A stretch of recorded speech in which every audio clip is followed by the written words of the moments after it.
রাধে রাধে বন্ধুরা, আজকে আপনাদের জন্য নিয়ে এসেছি আর একটা নতুন রেসিপি, ডাল ভাজি। একদম রুটির সাথে জমে যাবে, রুটি বা লুচি যাই হোক না কেন। চলুন দেখে আসি ডাল ভাজিটা কি করে বানানো হয়। প্রথমেই মুগ ডাল নিয়ে নিয়েছি। এই মুগ ডালটা অল্প আঁচে খুব ভালো মতো ভেজে নিতে হবে।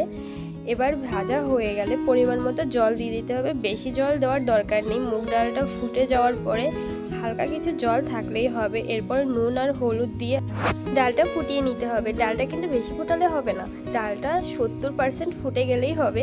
এই যে দেখুন, ডালটা অনেকটা ফুটে গেছে, প্রায় 70% ফুটে গেছে। এরপরে আমি দিয়ে দিচ্ছি মোটা মোটা করে আলু কেটে রেখেছিলাম। এর মধ্যে আপনারা চাইলে অন্য আরও অনেক সবজি ব্যবহার করতে পারেন।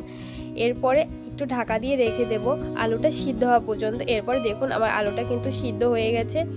এখন হচ্ছে এই ডালটা আমি একটু ফোড়ন দিয়ে দেব।